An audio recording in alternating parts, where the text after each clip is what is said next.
저는 낭독자 이웅희입니다. 김한과 병원 오디오북 목소리 재능 기부로 참여하게 되었습니다. 지옥과 천국 오르내리는 라식 이야기. 병원의 순회 담당이 주로 라식이다 보니 다른 안과 의사보다 환자들에게 고맙다는 인사를 많이 듣는 편이다. 그런데 며칠 전에는 지옥과 천국을 오가는 일이 있었다.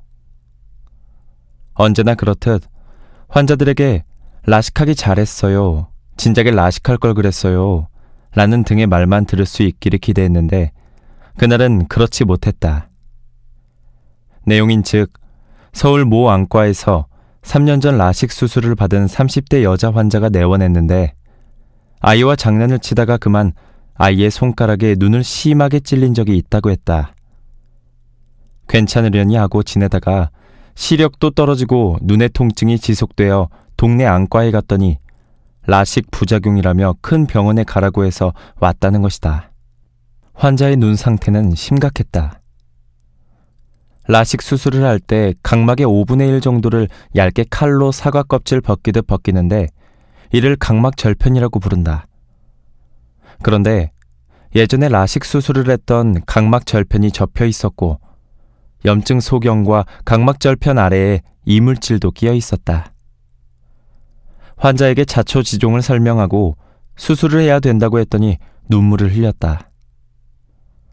이런 경우는 교통사고를 당할 확률보다도 드물게 일어나는 일이라 그런 환자의 모습을 지켜보는 마음도 안타깝기만 했다. 수술 후에는 예전 상태로 돌아갈 것이라고 위로해 드렸지만 환자의 표정은 라식 수술을 받은 것에 대한 후회가 역력했다.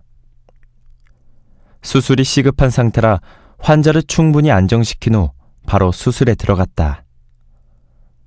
조금은 힘든 수술이었지만 접혀있던 절편을 펴고 눈에 있던 이물질도 깨끗이 제거했다. 수술 후 4일째, 환자가 한박 웃음을 지으며 다시 내원했다. 눈 상태는 예전처럼 좋아졌고 시력도 회복되어 있었다. 이 같은 사례를 통해서도 알 수 있듯 라식 수술이라고 해서 100% 완전한 것은 아니다. 아주 드물게 합병증이 생기기도 하지만 대개는 치료가 가능하고 안전하다. 여러 증상과 고통을 호소하는 환자들을 대하다 보면 환자의 상태에 따라 지옥과 천국을 오르내리게 된다. 다행히 치료나 수술을 통해 환자의 상태가 좋아지면 천국과도 같은 기쁨을 맛보게 된다. 어찌 보면 환자들과 함께하는 애환이 의사로서의 고단한 삶을 버티게 하는 것인지도 모르겠다.